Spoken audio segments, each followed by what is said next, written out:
Hello and welcome to Bedspreads and Pocketbooks. I am your host, Alfreda Ellington, and this show is a variety show. Now you're asking, what is my Bedspreads and Pocketbooks? Well, my pocketbook is my brain, and that's where I have trending topics. I have words of encouragement, which is free to sunshine. I have wifey thoughts, all the things. That's where I take that and I dump it onto your bedspread, and that's your lap. We're going to go through things and talk about things. You're like, Frida, I want to know more about that, or maybe we shouldn't talk about that next time. Let's talk about this. Those are those trending topics, those ideas, those thoughts that come to my head that I've listened and heard about, I thought about this week, and I just wanted to share them with you guys. So if this is your first time joining us, welcome, welcome, welcome. I hope you have a good time. I hope that you have a blast and you love what you hear, and that you'll want to like, share, and subscribe. Like, share, and subscribe. Now, if this is your fourth or fifth time joining us, what are you waiting on? Take the time to like, share, and subscribe, guys. I love having you here. I'm so grateful that you're here and that you've taken the time to hit the button to watch and see what we're talking about for upcoming weeks. Come on and join us. Come be a part of us and let's have a good time. So, all right, I do this thing in segments. So what we're going to do first is what y'all doing. What are y'all doing? Well, this week is a great week. It's a great week. Just all it is to it. It's in the history books as a great week. And what is this week? This week is Holy Week. This week is Holy Week. This is where the start of where Jesus comes riding in on a donkey. He sent his two disciples to ride in on to go get a donkey for one, and follow instruction and bring it to him. And he came riding in on a donkey into Jerusalem, and he enters and he starts the week of several activities throughout the week. And then, as you know, the week ends with the crucifixion, and on that Sunday, early Sunday morning, he rose. So that is how Holy Week starts out, where people are triumphantly praising God and excited about who he is as our Savior. And then at the end of the week, they're screaming, crucify him. But early Sunday morning, he rose. He rose. So I just want to get you guys in the right frame of mind of what's happening this week. We celebrate Easter Sunday this upcoming week. So just put you in that frame of mind that this is a holy week. This is a week where we celebrate the victory of Christ, that he has the victory over death, and that we are loved. That's what we need to know. Because of this, he died for my sins and your sins, and that is love. And I just want you guys to know that. So I want to share that with you as a believer. That's what I believe. So that's what we're starting off at on what y'all doing. So I just wanted to put that bug in your ear, and a friendly reminder that this week is Holy Week. Holy Week. The next thing up is I have a follow-up, guys. A follow-up. Bedspreads and Pocketbooks always tries to do the follow-ups, but we have a follow-up on Miss Kate Middleton. For the past 3 weeks, we have talked about Miss Kate and what she has going on. I'm pulling that piece of hair down. Don't worry about it.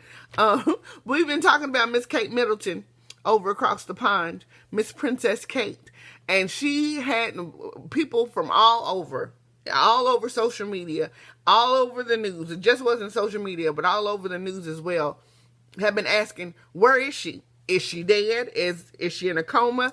Is she hiding because her husband's cheating on her? So many things.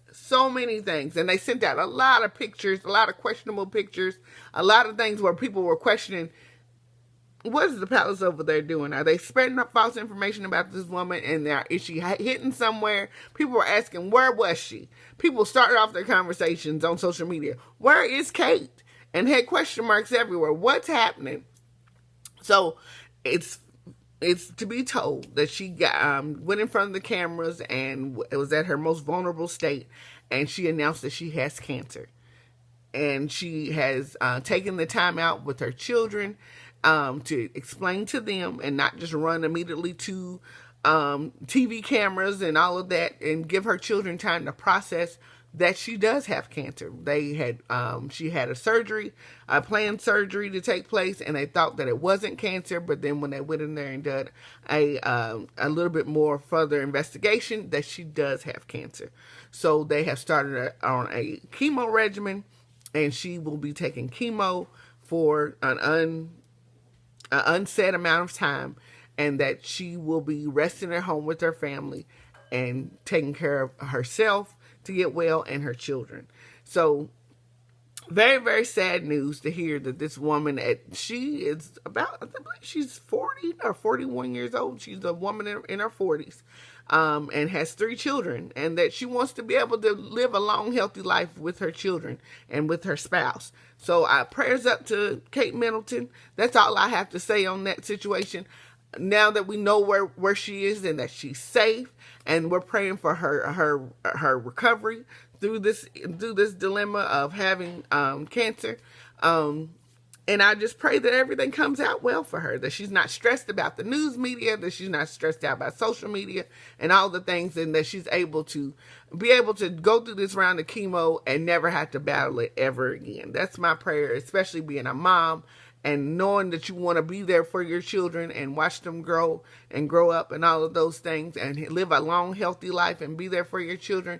I pray that she is able to do those things and take care of herself and no longer worry about what media is saying to pull her out. To pull her out in the open, to make to make them feel comfortable about how she's feeling. But people will ease off of her and allow her to heal and to do the things that she needs to do. So prayers to you, Miss Kate, Princess Kate, and that you take care of yourself. All right, the next item up on the agenda, change of scenery. The House Republicans have put forth a request or a bill to up the rate of retirement in Social Security to receive Social Security. So let's read more into detail about this. I'm looking at them like, huh? My retirement, when I heard it several years ago, it said 2044. Now, mind you, I already have 24 years of work experience in. And you saying you want me to go almost 50 years before I can retire? How's that going to work? I don't see it. I'm tired already. Do you hear me, guys? Frida's tired already. I'm tired. I just want to put that out there. But let's find out what is their desire. What is the House Republicans' desire to move up this age? Because they're saying that we are going to have trouble paying into Social Security because there's not enough folks working. And they have taken and borrowed a lot of our money. But let's read so I can give you factual information. It says a new budget by a large and influential group of House Republicans called for the raise of Social Security retirement age for future retirees and restructuring Medicare. Republican budget proposal calls for the modest adjustments, and they put it in quotes, modest adjustment to the retirement age to reflect longer life expectancies throughout, and did not specify how high the age could go up to. Social Security's full retirement age, when beneficiaries may receive 100% of the benefits they've earned, is currently at the age of 67 years old for people born in 1960s or later. So currently our retirement age is 67 years of age. But my understanding is by the Republican candidate who just recently dropped out, and her name escapes me right now at this time, she was fighting for the age of 71. So if House Republicans decide to push this to the age of 71, and they said the reason why they're pushing it out a little further is that the life expectancy rate is currently over the age of 65. And so since that age expectancy rate has gone up, that they believe that they can push out Social Security, you can work a little bit longer on your job. But I'm here to tell you folks, I'm tired. I don't need it to go up any further. And I pray that this, honestly, I don't know what. I don't want it to go up. I'm just stating my case. This is my opinion. It's not the opinion of the viewers of Bedspreads and Pocketbooks, but it is my view. And I can say my opinion is Frida is tired. I don't want it. I don't want to go past 67. I don't even want to go to 67, guys. I'm asking for the rain to come now, the financial blessings to come now, where I don't have to wait on Social Security at the age of 67 or 71 to continue to go to my desk and continue to welcome students into my department.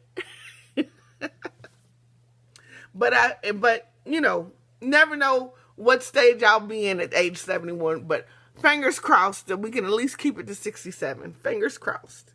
Fingers crossed that they come up with a different solution than stretching it out. All right, next item up is Carly Russell, a follow-up on Miss Carly Russell. Now, we talked about Miss Carly Russell a few months ago. She was a young lady who kidnapped herself. Miss Carly Russell kidnapped herself a couple of months back, said that, called her family, called the police while she was on the side of the road and said that she saw a baby walking in a diaper down the road. And she pulled over to help the baby, and then all of a sudden, she was supposedly kidnapped and taken into the woods, allegedly. So she was detained once they found her and brought in for questioning and all of those things. And she is now showing up for court. And so here's what happened during her court hearing. Carly Russell follow-up. Judge dictated to reserve jail for the people who are a threat to the community. He said she is not a threat to the community. She received 6 months in jail, and that 6 months is now suspended. She is placed on 12 months of probation and supervised, and the probation will be supervised. She has a restitution to pay of $17,974.88 should be paid to the city.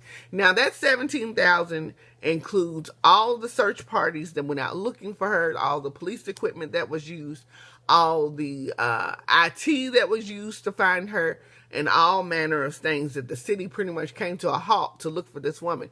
Because if you remember back when she was first missing, everybody, all media outlets had made towns and cities aware of this woman missing. And a lot of times with African-American women, it is not a lot of traffic on if they're missing. It's just like you heard through the grapevine that someone was missing, especially when they are of African-American race. And there's not a lot of things said. There may be a news story on it, but it's not real publicized. But she made it to world news quickly, because social media got involved. Yay, social media got the word out. And so people were saying, can we trust black women? And the word is yes.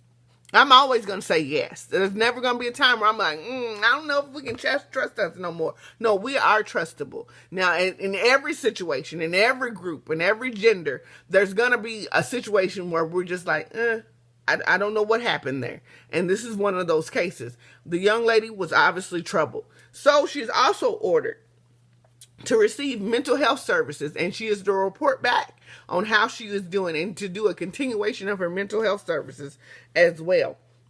And then she is also required to do 1,000 hours of community service.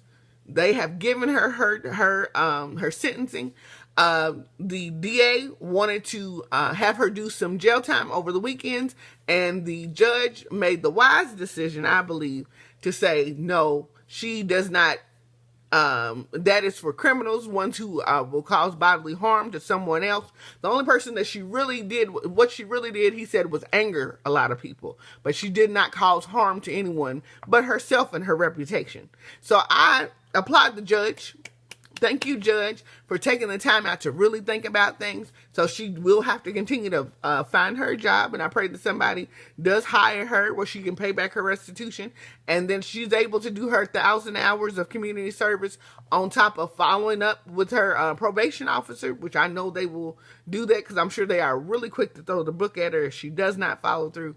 But she seemed to be in her right mind and very, very sorry for what she's done. She pled her case, she read her statement, and she seemed genuine about it. She took seriously what her punishment was.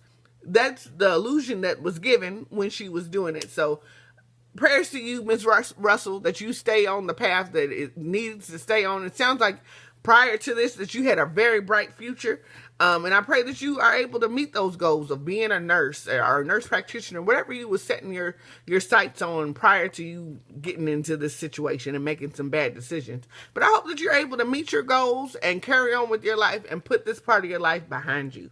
So congratulations to you on not receiving any jail time, but you've got some things to be able to clean up and to get the help and the services that you need and to pay that restitution back so you don't have to go back to jail and follow your probation. All right? Last but not least, this case is insane. Insane. But New York and renters, they already have a lot of issues going on. But and some of you guys may have seen this on social media. There was a woman who received in an inheritance her family's home, and she had not moved into the home quite yet. She had items in the home but had not moved in all the way, and some squatters moved into her residence, and by law, New York law says that if you have squatters, you are not allowed to turn off the lights and the gas if it is already on. They must have lights and gas. If you turn it off, you will face jail time. Also, if you change the locks, you put them out before a certain date without taking it to court, then you will be charged. And this young woman went into her home, argued with them, called the police, had a back and forth with the gentleman who was squatting there, who claimed that he had rented a home from this woman, claimed that he didn't rent directly from her, but through someone else and had rented that home out. He could not prove, he did not have any papers. All he did was have some paperwork that said he had some work done on the house. He had some paperwork to show that, but he did not have a lease, a signed lease. He could not show the police that, but he showed that he could prove that he had some work done to the house and had some kind of contractor come out and to do some work on the house. And he had that paperwork, but he could not show that he was a tenant of the home. And this woman was planning on staying there, hunkering down and not moving out. And she called to have a locksmith come. And when she had the locks changed, why did they come back to her home and arrest her? They arrested her and allowed the squatters to stay at the house. What are we doing, folks? What kind of laws and what kind of rules is that? I do understand, somewhat I understand squatters' rights. Because say, for instance, say I'm living in my home with my spouse. And my spouse is upset with me and he wants to put me out of the house. He's like, you got to go. You can't stay here no longer. And then I get put out of my home and I have no place to go. Now, as a wife, yes, I have the right to be there just as much as he does. But that I believe that protects people from getting just thrown out of their homes. If they live there, they put in on the mortgage or the rent and things of that nature. I'm assuming this is what it is. Now, don't beat me up on this. But I'm assuming that's what those protections are. But within whatever that document that was approved, that's what we got to pay attention to these bills, guys. Because when they put a bill out, they shove other things in there. And so that gave squatters rights as well. You can go and walk into an empty home and say, this is my house now. And I'm not leaving. And you got to go through the court to get me put out of here. And just imagine if you don't have money for a court or don't have money for a lawyer to fight that, you got to gather all of those things. And court takes a while. You got to get on the docket. You got to make sure your lawyer has time to deal with you. If you even have the money for a lawyer, all the things to put someone put out of their apartment or get put out of the home that you own and that you pay the bills on. And then turn around and can't turn off the lights and the water because that was already on when they entered there. Make it make sense. That's what all I need to say. Make it make sense. It doesn't make sense. But squatters have rights too in New York. This rule does not apply to everywhere. But I know that New York has things in place to protect the renter. And sometimes it is not in the favor of the landlord. It is not in the favor of the landlord, or in her case, it is not in favor of the homeowner who was not even leasing out the home. So I will keep my eye on this case. If more things come up, I will share them with you here on Bedspreads and Pocketbooks. But right now, this case is wild. And the woman was released. I do want to go back and say that she was released, but she can't go back to the home. She's going to have to try this thing through the courts. And I pray that she wins. I do. I pray that she wins, because that's not okay either. I need you guys to go to work and find you a place to go as well. You can't be squatting in somebody else's home when it belongs to them. So we're going to move on from that. All right, our next segment up is not to get in your business, but do you take time to celebrate your wins? Big or small? Do you take the time to celebrate your wins? I was talking to a girlfriend of mine, and I was telling her that I need to start celebrating my wins, big or small. I've been going through some things for a while, and whether, if something good happens, I'm like, oh, that's great, that happened. And then I go back to where I am. And that's not it. That's not how you win. That's not taking that time out to honor the fact that God's blessed you with something, that he's giving you, whether it's small, big, large, whatever it is. All wins need to be celebrated. A moment, if it's just to take the time out to recognize, that's good. That's all right. And put a smile on your face and sit there and think about it and sit in that moment. Take that time to be present and say, this is all right. So one of the things I just want to highlight, and this is because of you guys, I just want to highlight that on YouTube. Now, I have a very small social media presence. I am not large and in charge by any means, but I had my first 110 views on YouTube. 110. Woo! Woo! Woo! Woo! Woo! Woo! Woo! Woo! Woo! Thank you. Thank you. Thank you. Normally, I can get up to about 60 to 70 views, and that's really about it. But I broke my first 100, guys, and I am super excited about that. I am thankful. I thank you guys for watching. I thank you guys for talking about it. Now, if it was just to click on there to just see what I was talking about, whatever it was that brought them there, those 110 viewers, I am grateful. I had to sit in that moment and celebrate that moment versus just looking and saying, oh, that's good, and closing it up and kept moving. No, that moment needed to be celebrated. And who did I want to celebrate it with? You guys. You guys at Bedspreads and Pocketbooks, because you guys made it happen. And I am grateful. Woo, woo, woo, woo, woo, woo, woo. So a hand clap and a woohoo for us. And we're going to continue to go nothing but up from here. And I'm excited about it. The more people hear about us, the more word will get out, and more people can be excited, can buckle up and join the ride with us. All right? So take the time to celebrate every single win. It's not huge. I know that. But it's huge for me because I started with a great big old goose egg. 0, 5, 6 views. But to get 110, I'm grateful. And I know that people have 100,000 views. I know they have all the things. But if I don't celebrate the small things, how can God trust me with the big things? I've got to celebrate every single win. So I'm excited and I'm thankful. Got a big smile on my face and I'm excited about it. That's all I have to say about that. And I am grateful for every single milestone. And I'm going to continue to celebrate. And I want you guys to take that time, whatever it is, to celebrate your wins. It doesn't have to be 100 views. It can be, you waking up one morning and you decide you're going to get through a full day of drinking water. Celebrate it. I did it. Tell somebody I was able to drink my so many cups of water today. And yes, I ran back and forth to the bathroom, but I was able to do it. And my system, it feels refreshed and clean. Whatever it is, celebrate the wins. Take the time out. We need to start celebrating every win that we have, because all of it is a blessing. All right, guys. The next thing up is wifey's thoughts. Wifey's thoughts. Wifey's thoughts. So this segment of wifey's thoughts, I asked the question of, are you quick to forgive? Are you quick to forgive your spouse? Let's take the time. Let's go to Ephesians. Let's do Ephesians 5 and 32. I apologize. Ephesians 5 and 32. Ephesians 5 and 32. All right. Ephesians 5 and 32 says, be kind and compassionate to one another, forgiving each other, just as Christ forgave you.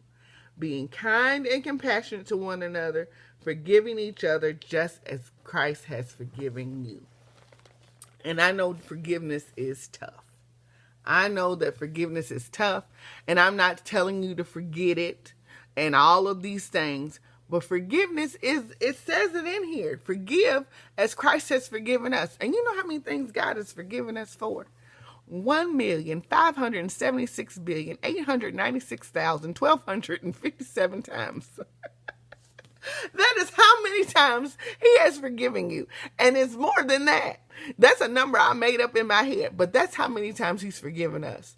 Can we not take the time out to forgive our spouses for the things that they've said, or the things that they've done, or the things that you felt like they intentionally did, and all of those things? You remember last week we talked about thinking about the heart of your spouse. Consider their hearts. Consider their hearts. That ties into this of the things of forgiveness. Taking that time out to forgive, because God forgives us. He forgives us. And yesterday when we were in Sunday school, we were talking about the book of Judges, and it just talks about all the times where the Israelites were asking for a king over and over again. They were asking for some kind of ruler. And then once the ruler died, they would go back to doing the same old things, worshiping idols, doing all the things that they do.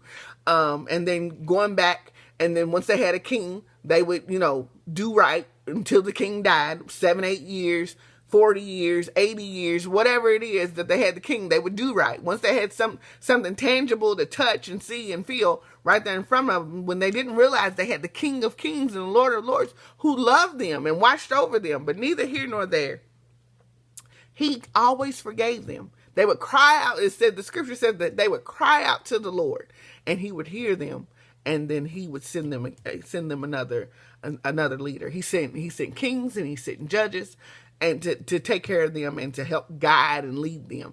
And each time he would forgive them.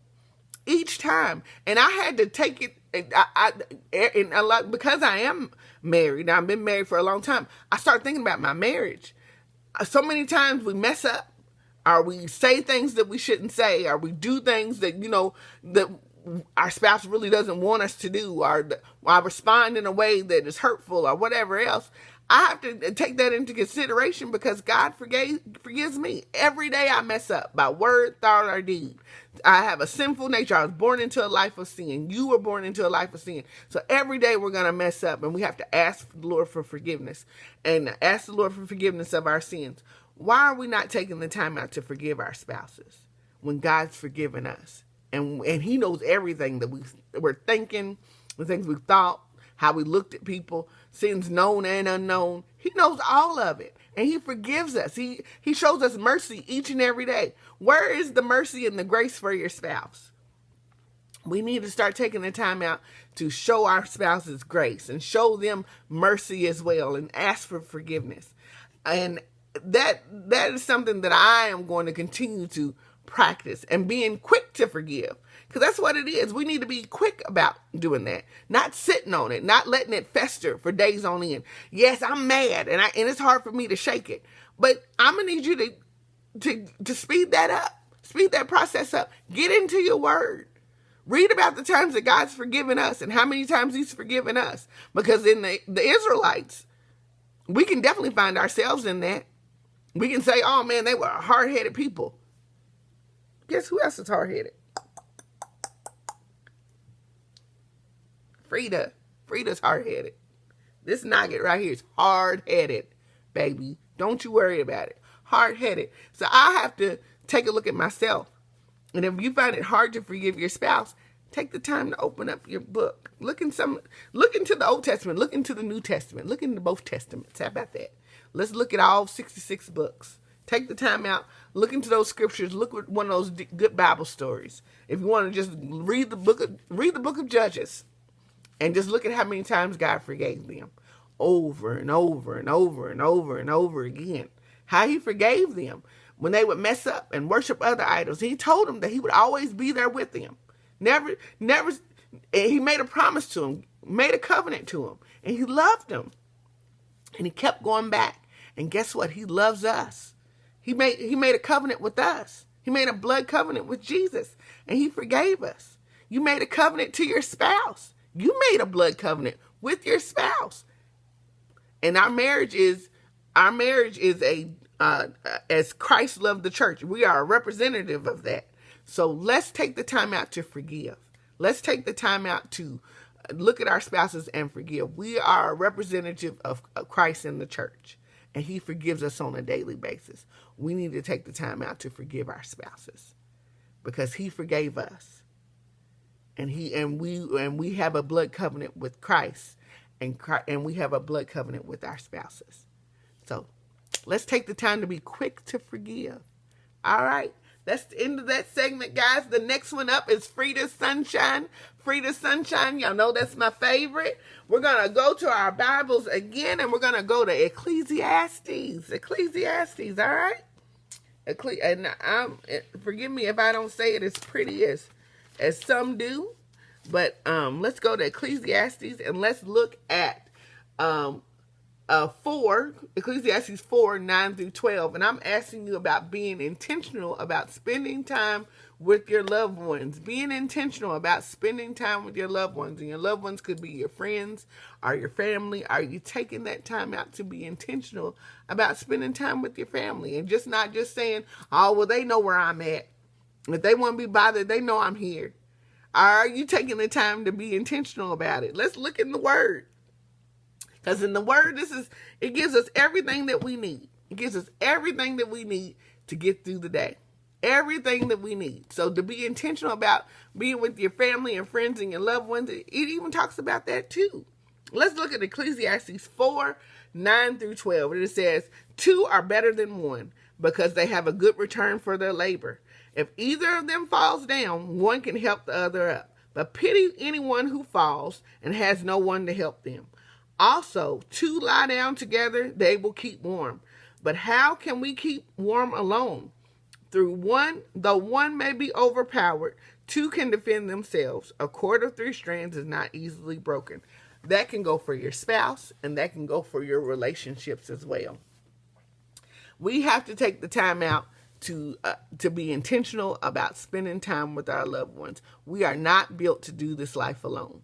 We are not built to just walk all by ourselves all the time. Now, I'm good with being by myself. I'm good with that. I don't have to have nobody. But that's not the way God created us to be. We are meant to spend time with our family. We are meant to spend time with our friends and our loved ones. God gave us people in our lives who want to spend time with us. Whether you have one friend or you have 12 to 15 friends. It's meant for us to spend time with them. Take the time out to be intentional. Because I know as adults, and I see this meme on social media all the time. It says, since I've gotten older, I've had to schedule my friends on a calendar to see when we can meet. Yes, I have to schedule in. I have one girlfriend who wants to try to meet at least once a month. And I look on the calendar and say, maybe not this week. What about next week? And she'll get back to me. No, girl, I can't do it next week. What about the following week? All the things, but we are intentional about making it work. Being intentional about making it work. Spending that time together and feeding off of each other just to get a good laugh. If you're not feeling well, and talking to a friend can always help. If you're not, feeling like you're by yourself or you're alone, you could be in a house full of people and feel lonely sometimes. And you need to talk to somebody outside of the house. Whatever that thing is, be intentional about spending time. And most importantly, take the time out to spend time with your family. Now, I know family is tough. I do. And I understand that. But with the family that you are not having those moments of not feeling like being bothered with all the time, I say take the time out to spend some time with them. Or talk about forgiving, as we just talked about in the last segment. Not just forgiving our spouses, but also forgiving loved ones. Taking that time out to be forgiven as God has forgave you. But work on those relationships. But also just taking the time out to spend time with your sisters, your mom, your cousin, your aunt. Because this time here that we have in life is so short. And we don't want to feel like once they're gone, like, I wish I had more time. I wish I had more time. Because our time here is time goes by so swiftly. And as you can tell, the days go by faster and faster. The months go by faster and faster. And as time goes by faster and faster, we're getting older and older. We need to take the time out to spend time with our families. Take the time to spend with our friends and our loved ones. because two is better than one. And we can keep each other warm. We can feed off of one another. We can encourage one another. And you can be a help and a smiling face to somebody who's having a bad day. And that's your loved one, and that's your friend and your family. Sometimes we see the people at work more than we see our family. So we got to start scheduling in that time to spend time and pour into our families as well. Our distant families, not just the people in our homes, but the people outside as well. They want to see us too and spend time with us, and so we can pour into one another. So just take the time out. Spread that sunshine, spread that love around, guys. All right, that's the end of the show for tonight. We've had a great time. We've talked about some things. We followed up on some things on Princess Kate and Miss Carly Russell. Join us next week. We'll be back with some new information, some new things to discuss. I'm sure our politicians will be doing some extra things going on. So we're going to keep an eye on what's going on, especially since election season is here. And we need to be aware of all the things that's coming about locally and on a federal level as well. So I encourage you guys to continue to watch and have a wonderful day. And I hope to see you soon next week. Bye.